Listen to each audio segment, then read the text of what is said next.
Shalom saudara-saudara, keluarga Kristen yang dikasihi dan diberkati Tuhan. Selamat pagi, selamat bertemu melalui Sabda Pagi saat ini. Harapan saya saudara-saudara semuanya adalah dalam keadaan yang baik.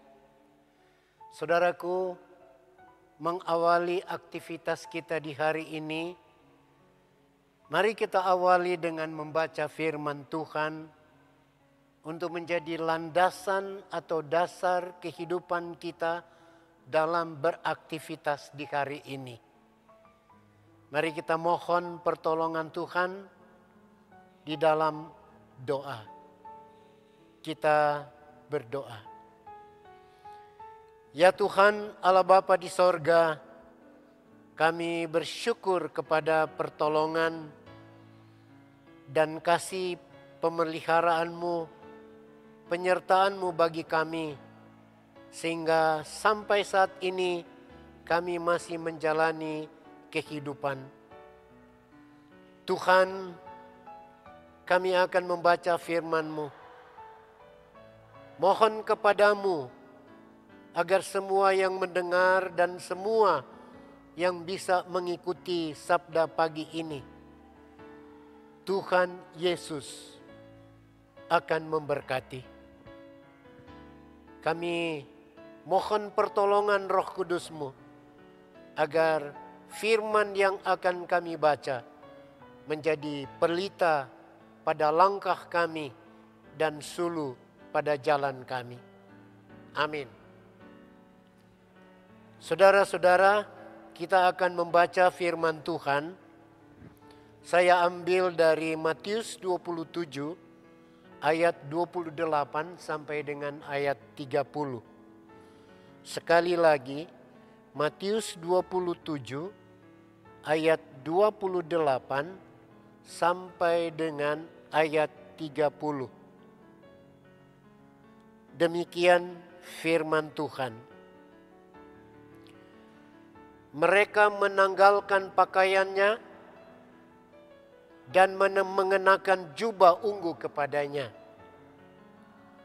Mereka menganyam sebuah mahkota duri dan menaruhnya menaruh di atas kepalanya. Lalu memberikan dia sebatang bulu di tangan kanannya. Kemudian mereka berlutut di hadapannya dan mengolok-olok dia, katanya, "Salam hai Raja orang Yahudi." Mereka meludahinya dan mengambil bulu itu dan memukulkannya kepalanya. Sesudah mengolok-olok dia, mereka menanggalkan jubah itu daripadanya dan mengenakan pula pakaiannya kepadanya. Kemudian mereka membawa dia keluar untuk disalibkan. Demikian saudara-saudara, bacaan firman Tuhan yang boleh saya baca mengawali aktivitas kehidupan kita di hari ini. Saudara-saudara, keluarga Kristen yang dikasihi dan diberkati Tuhan Yesus. Tema daripada renungan kita atau sabda kita saat ini diberi judul "Jangan Membalas Hinaan". Saudaraku, kita bersyukur kepada Tuhan karena kita sudah berada lagi di bulan April minggu pertama. Minggu awal memulai segala aktivitas kerja dan pelayanan, baik pribadi, keluarga, maupun persekutuan jemaat di tengah kehidupan kita bermasyarakat, berbangsa dan bernegara. Saudara-saudara, tema hari ini, jangan membalas hinaan. Suatu tema yang menantang kita manusia yang kadang tidak mampu mengatasi suatu hinaan. Mungkin pernah saudara-saudara diolok atau dihina. Bagaimana perasaan saudara-saudara mendengar penghinaan itu? Yang pasti mungkin ada yang marah, emosi, dendam, dan sebagainya. Tapi mungkin ada juga yang menyikapi dengan sabar, positive thinking, dan bisa mengendalikan diri. Atau mungkin di saat itu dapat saja dengan emosi dia membalas dengan tindakan yang sama sekali sangat bertentangan dengan apa yang diingatkan oleh Tuhan kepada kita. Bahkan dengan bangga mungkin ada orang yang berkata seperti ungkapan gigi ganti gigi, mata ganti mata. Saudaraku, statement seperti ini, bagaimana seharusnya kita menyikapinya? Yesus Kristus mengalami penghinaan, diolok-olok oleh para prajurit atau serdadu. Bahkan jubahnya ditanggalkan, artinya dia ditelanjangi di hadapan umum. Kita bisa bayangkan, ditelanjangi di hadapan umum, dilucuti pakaiannya di depan banyak orang. Saudara, ini merupakan tindakan yang mempermalukan. Memang ada satu tradisi yang ada pada orang Yahudi dengan aturan yang ketat soal pakaian. Kemudian Yesus Kristus dipakaikan jubahnya, jubah ungu. Yang biasa jubah ungu hanya dikenakan kepada para penguasa, para bangsawan, seperti pada raja. Sesudah itu saudara-saudaraku, ia dipakaikan mahkota duri. Mahkota adalah tanda kemuliaan seorang raja. Tapi mahkota duri yang dipakaikan di kepala Yesus adalah suatu tanda penghinaan.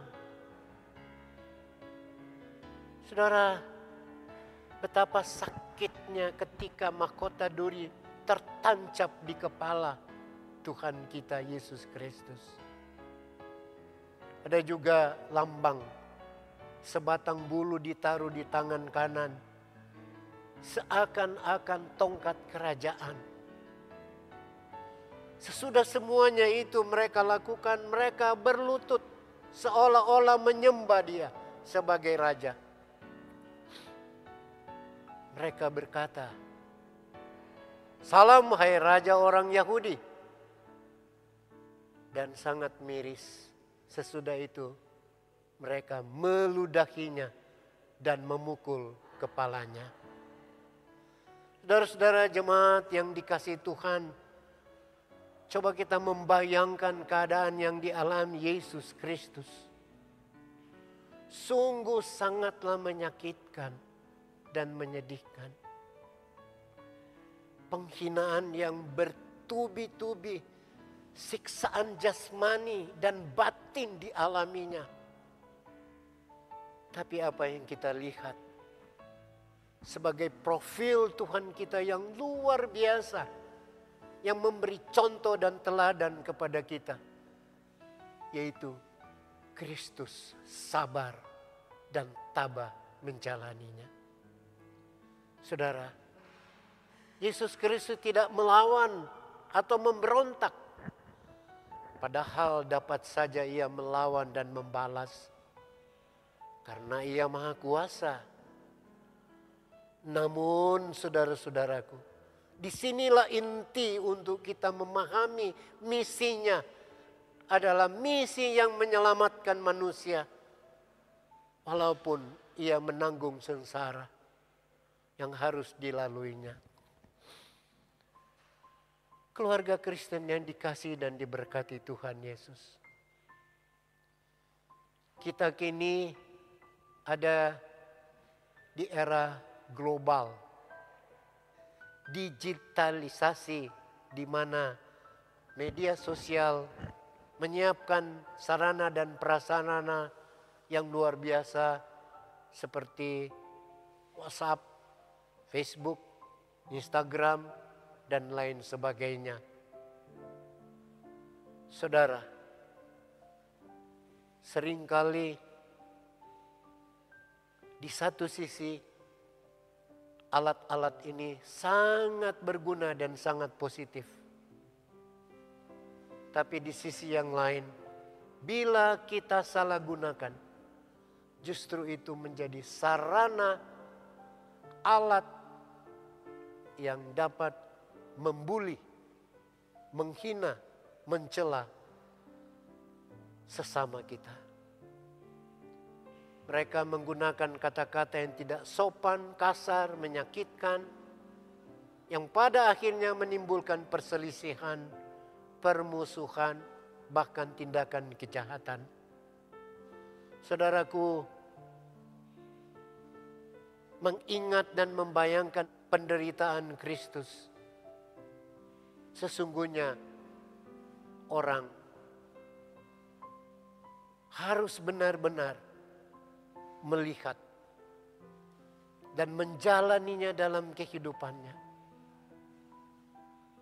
Kita diingatkan agar orang tidak membalas hal-hal yang dilakukan orang lain kepada kita.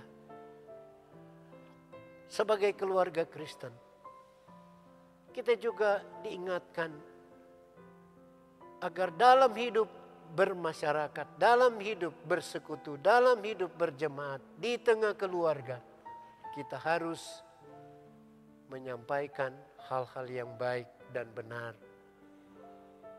Jangan menghina, jangan mengolok-olok, jangan mencela orang lain. Bila kita mengalami penghinaan atau sikap kasar, kita diingatkan oleh firman Tuhan, janganlah membalas kejahatan dengan kejahatan. Lakukanlah apa yang baik bagi semua orang. Janganlah kamu kalah terhadap kejahatan, tetapi kalahkanlah kejahatan dengan kebaikan. Itu boleh kita baca di dalam Roma 12 ayat 17 dan 21. Saudara, mari sikapilah sebagai seorang beriman yang mengasihi sesama seperti mengasihi diri kita sendiri. Karena itulah yang diingatkan Tuhan dan menjadi hukum kasih. Hadapi berbagai realitas pergumulan, tantangan, cobaan, godaan dengan sabar, dan selalu kuncinya kita harus andalkan Tuhan. Tuhan Yesus memberkati. Shalom. Amin.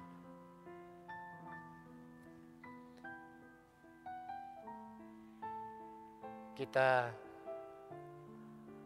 berdoa.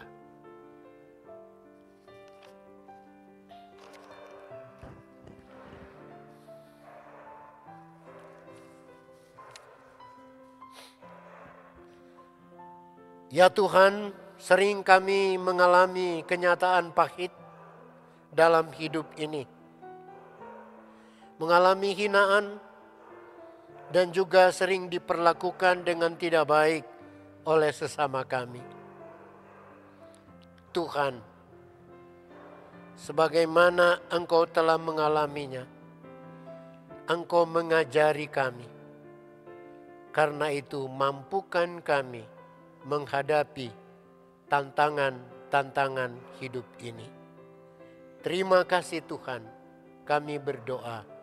Haleluya. Amin.